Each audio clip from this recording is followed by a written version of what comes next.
Hello everybody and welcome to this amazing guide for playing Killer in Dead by Daylight. In this video we'll be covering everything there is to know to progressing effortlessly as a killer.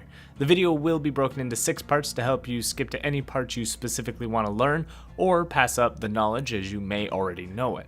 We'll begin with the basic tips to understanding killers, their perks, and how to prepare yourself with the game. Afterwards, each section will be broken down into the required emblems to earn your pips, pips being what you need to rank up, the little white tally marks. Finally, we'll wrap up with any endgame information, such as the blood web or any other miscellaneous tips we couldn't cover through the emblems. The timestamps will be listed here on the screen. Pause if you need to or check the description later, as there is a listing there as well. Now then, welcome to Dead by Daylight. It is vital that you know that we will not be covering anything in the game tutorial. It is vital that you've already played that tutorial and read through the in-game manual to understand the basics. Additionally, knowing your enemy is a very powerful tool as a killer, and survivors will be using some of the same information to play the game. I suggest you take a peek at my beginner's guide for survivors to familiarize yourself with some of their playstyles and tools to use against you so that you can better prepare yourself for what they have. As killers are very diverse in their playstyle, I cannot use a single guide to cover all the individual strategies. That will have to be for a specific guide for that killer. However, this guide will cover tips and tricks for all killers to use and then for you to apply their playstyles on top of the guide. As we begin, you'll find that you have a variety of killers to choose from, each with unique power and stats to determine their playstyle. It could be daunting trying to figure out which killers to play first or who to level up, and unfortunately, unlike survivors, the killers are all very different, and the first impression of playing killer can either be good or bad depending if you picked the right killer for you. Similar to survivors, killers do share perks, and they do share the standard controls. They all move and attack normally. Their primary differences, though, is their power, how that functions, their movement speed, and terror radius. So where do you begin? Well, first I suggest that when you get into your first couple of games, test out the power of every killer and play with their functions. Don't go in trying to focus on winning, but understand what each killer does before you try to utilize their powers to their potential. Also, before you start investing too much into one killer, just test them out a little bit at level 1 and move to the next one until you've tried all the ones you've wanted to. After you've tinkered with their powers, you're going to want to look at obtaining specific perks to use on the primary killers you're going to play. This doesn't mean you have to play all of the other killers, but you do need to invest the points into them, which will take away from you investing points into your primary killer, which kind of limits your add-ons when you use them to play. As an example, if you don't level up your Hillbilly, he won't have any add-ons to play with, and if you're playing Hillbilly, that will put you behind just a little bit as you're leveling other killers to get their perks. Looking at killers individually would take more than an entire video. I made a tier list that does a description of every killer with a justification to their power and strength. Follow the link in the description down below if you wish to peek at that for the individual killer power. Now let's break down the killer's perks and which ones you should focus on obtaining. The large grind that is Dead by Daylight does require a lot of time to unlock everything. Therefore, finding the perks that suit you best early on will kind of relieve you of the headache of grinding for everything later on.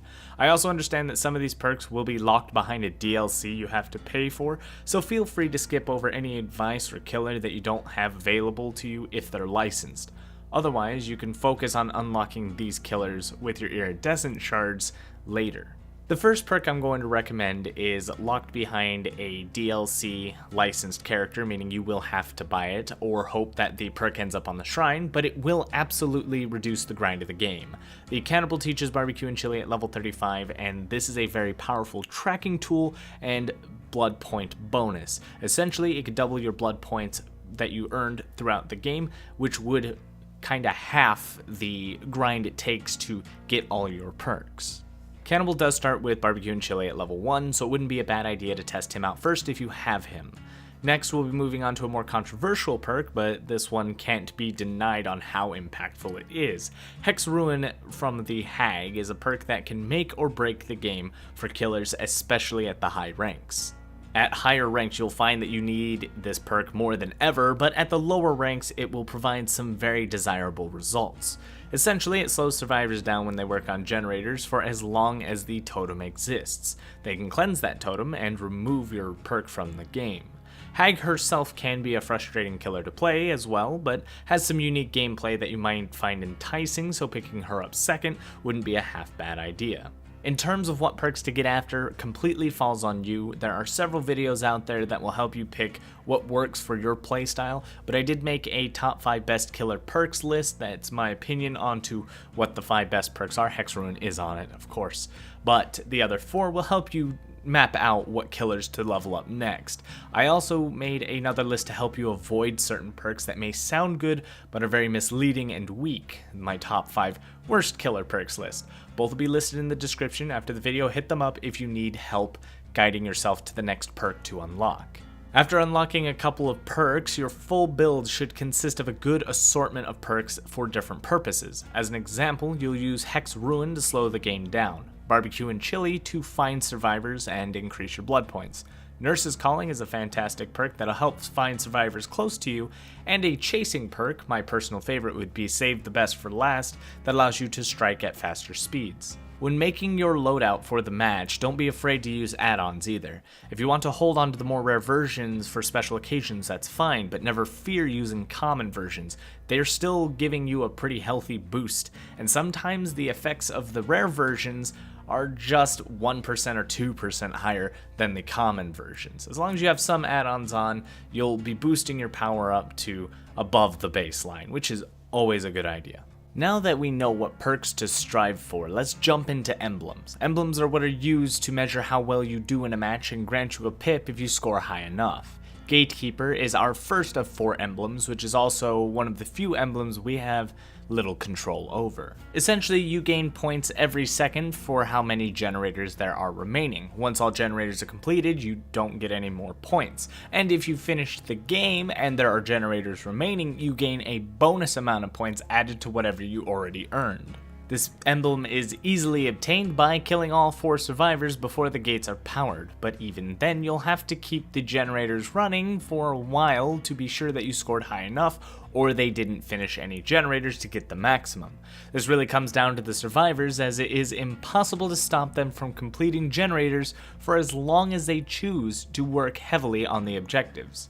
As an example, a team of effective survivors that focus on generators can accomplish all 5 in approximately 3 to 4 minutes. To earn the bronze emblem in this field, you must have kept 5 of those generators protected for a little over 3 minutes. If they accomplish even 1 generator before the 3 minutes pass, then the time is extended as you gain less points per second.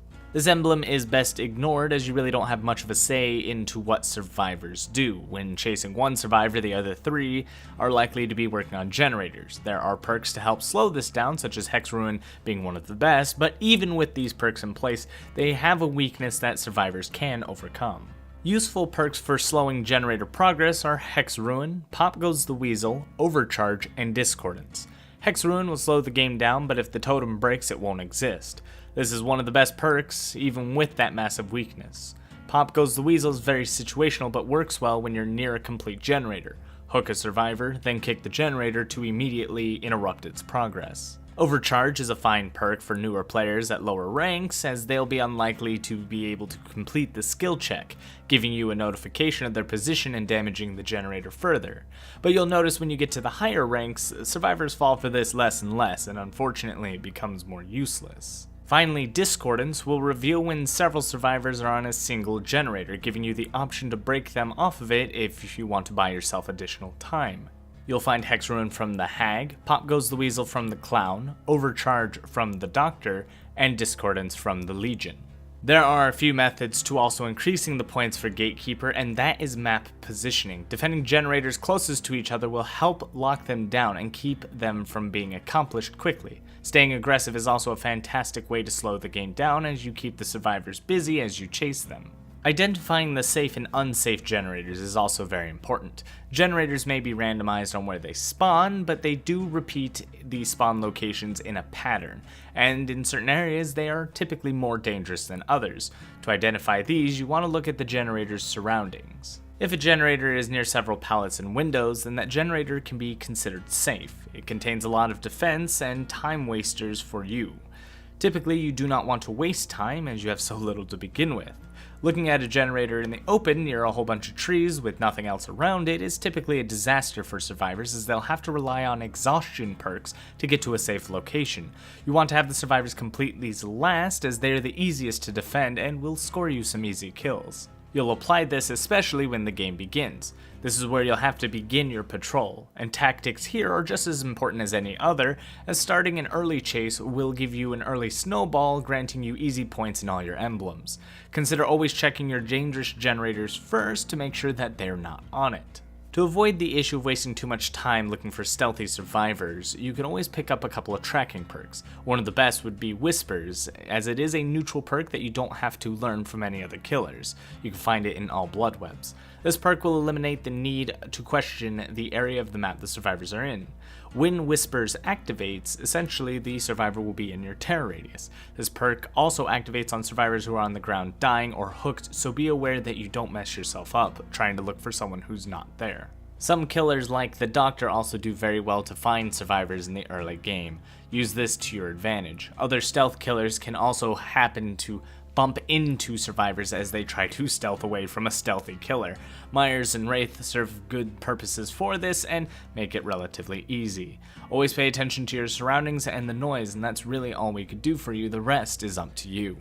Devout is our next emblem, and is a simple emblem that we won't dive too much into. You essentially get one emblem ranking per successful kill you make from either a sacrifice or a Mori. If a survivor bleeds out, you do not get a rank for their death. You'll also gain at least a bronze if you hook each survivor one time. This will be one primary source of points, as it's simple, straightforward, and is primarily what you're driven to do in this game: sacrifice survivors. We want to sacrifice survivors as fast as possible. It approximately takes 2 minutes to sacrifice them from their first hook, and in order to kill them faster, you want to allow them to be saved so you can remove a lot of time from their second hook. By re-hooking them, if they get saved early, they lose all of the health between 100 and 50%. They are essentially set to 50%.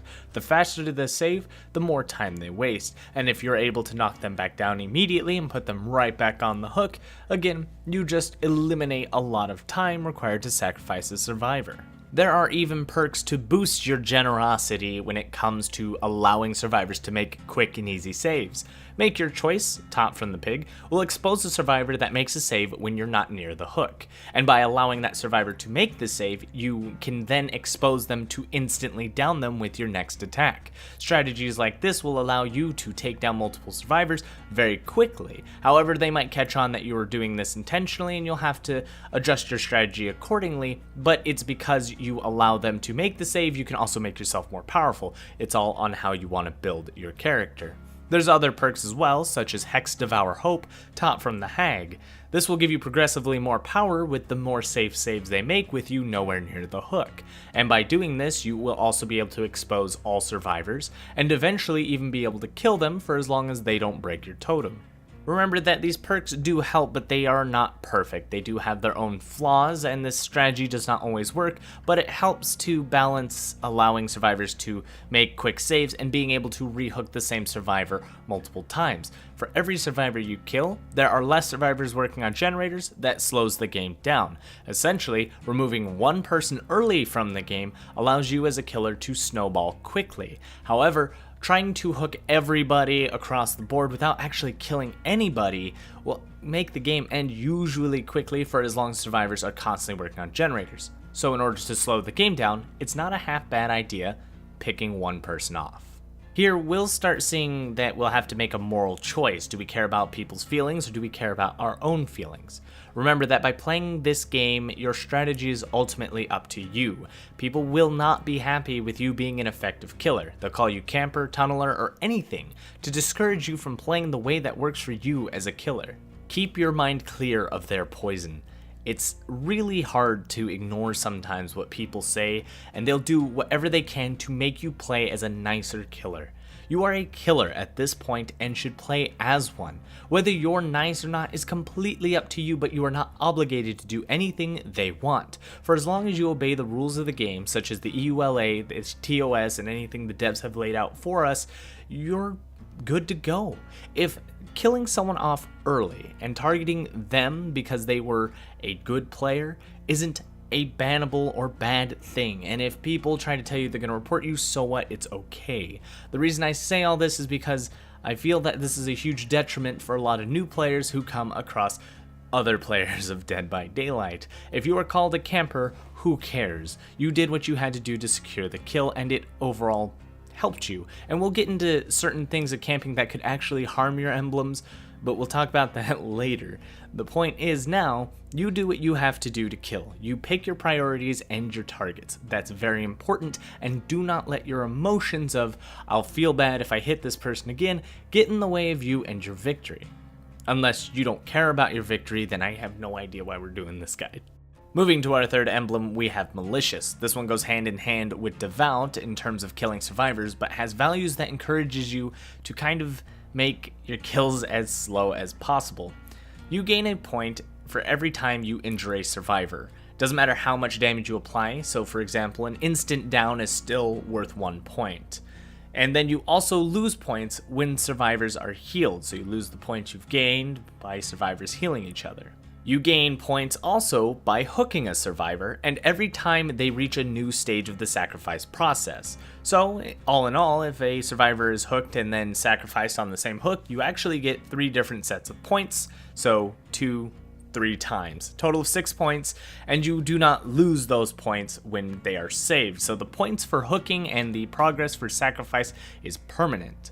Something to consider is that when they make a save from the hook, that does not count as a heal. Therefore, normally they'd be able to heal 2 stages if you left them on the ground, but since you hooked them, they can only heal 1 time. Therefore, if you damaged them twice before you hooked them, you've essentially not only secured 2 points for the hook, but you secured 1 that they cannot heal.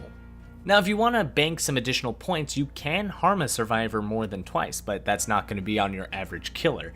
The only killer that could do this is the Legion, and they apply deep wounds, which allows you to make more than 2 hits to apply to them. Therefore, Legion can hit up to 4 times before downing a survivor. Therefore, that's a total of 4 points, plus the 2 for the hook, and then when they get saved, they only heal 1 time. That's a total of 5 points for a hook versus the 3 you normally would get. Legion can abuse this manner as they also cannot heal multiple times. Therefore, if he doesn't even hook anybody, he can still hit them more times than they can heal, which ultimately gives Legion more malicious points than any other killer. For your average killer though, you can expect this emblem to be higher with the more hooks you make. Also, if you allow a survivor to get unhooked and heal up, you'll get an even higher score since it'll take 2 hits to knock them down instead of 1. This is where it's important to remember about your strategy. Though yes, taking 1 survivor out early will grant you the ability to slow the game down, you also sacrifice a bit of your malicious emblem. Take this into consideration when it comes to how well you're doing in your game. If you feel like targeting that specific weakened survivor would do you better to hurry and knock someone out as the game is going too fast, that might help you out. Otherwise, sometimes playing with your food is ultimately rewarding. Finally, we have Chaser. This is your 4th and final emblem, and it's essentially gained by striking survivors as often as you can. You gain a base amount of points for finding a survivor and for striking them. You gain points depending on how long the chase lasted, and the shorter it is, the more points you gain. If you're an effective killer and you wipe the survivors out on the first chase and kill them all without them being saved, you're actually really going to hurt your Chaser emblem badly. Survivors do not have enough health states to play into quick kills, so you have to play with your food quite a bit. Instant down attacks will also only count as a single hit, so it effectively removes Chaser points if the survivor was at full health. You'll want to make sure you strike survivors at every corner as often as you can, especially anybody who's trying to body block you, as that will grant you a nice boost of points for such a quick and easy hit. It counts as its own chase and it gives you maximum points. Now, whether or not you should always do this is up to the context of the game and where you're at and what the position is, but know that it is very rewarding to just keep hitting them. Perks like Save the Best for Last, taught from the shape, work very well to help build up your Chaser emblem.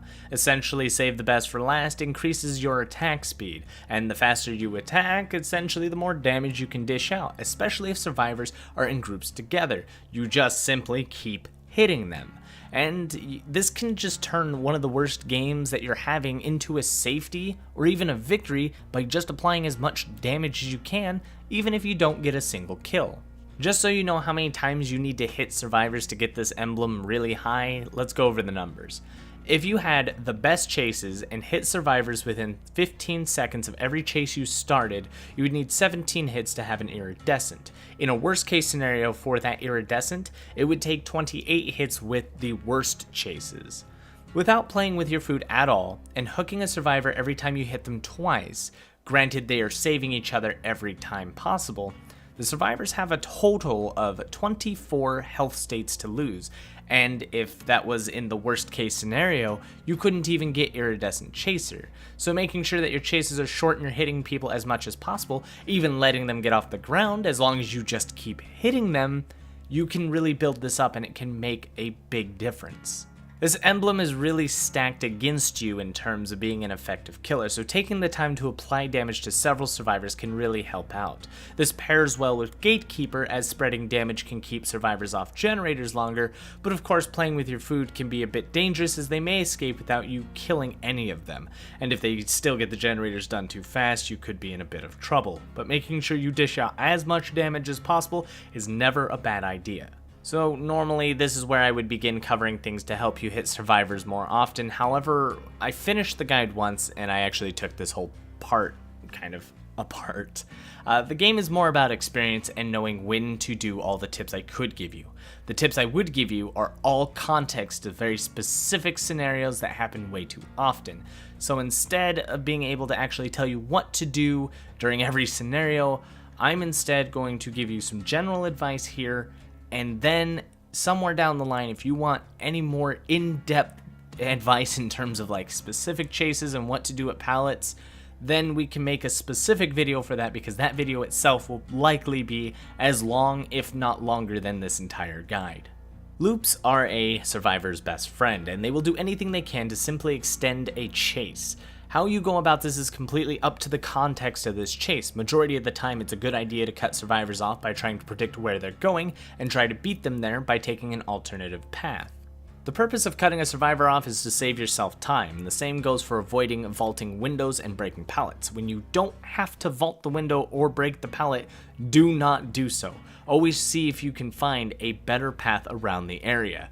Additionally, you'll need to identify these safe areas, because if it is safe, you need to have that survivor drop that pallet. The moment that pallet is dropped and you can break it, no survivor can use that in the future, and that opens up opportunities for you to create unsafe zones. So for all new killers, I do suggest that you practice your tracking first. Learn to read the scratch marks, blood, and learn to listen.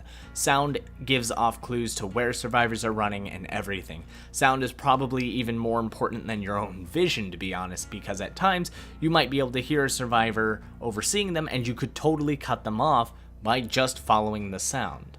Once you've learned all your tracking, then it's time to learn mind games, and I cannot cover all the tricks there are for you.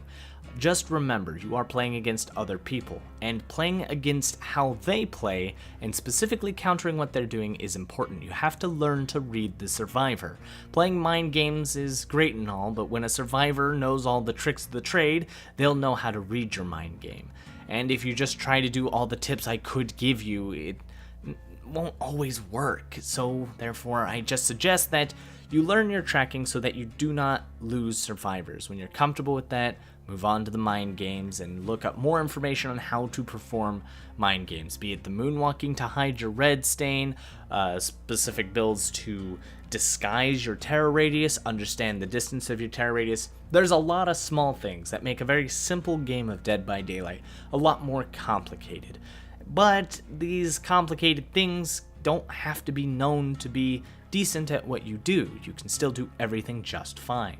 I can't provide any simple tricks because every killer could have their own tricks, and some tricks don't even work on some killers. Hag, Huntress, you don't necessarily want to chase with. Huntress, of course, will be in chase, but she's going to use her hatchets to cut off loops in her own way. You have Hag, who's going to use traps mid-chase to cut off certain loops. Every killer has a unique way to play, and it comes with the experience of learning it. Therefore, I can't really give you any super general tips, other than this one. All killers outside of their power have the basic ability to attack, and they have two attacks, basic attack and a lunge. You hold the attack for lunge and you just press it for basic attack. And what survivors will do is they'll try to spin in circles, called a 360, or they'll run off in a different direction if you're trying to lunge at them, and you sometimes, especially on console, can't adjust yourself to match it when you're lunging, so you end up missing. The big thing here is that you have to understand what the difference between the two attacks are. A lunge attack can miss, and that's because it's an attack that increases your movement speed for a period of time while you make a swing. But just pressing the attack button will cause you to instantly swing, and how this works is it checks for anything in front of you and attacks it successfully as long as they're in it by the time you press the button. Therefore, if a survivor is turning quickly against you, do not lunge at them. You are likely to miss. Instead, just get close enough that a basic swing will hit and tap the attack button. Even if they try to change direction, it will guarantee the hit for you. When it comes to Chaser, it's all about landing attacks as often as possible. If survivors are blocking an injured survivor, then at times it's absolutely worth it to swap targets and hit the blocking survivor. For every hit you bring yourself, you get a higher Chaser value.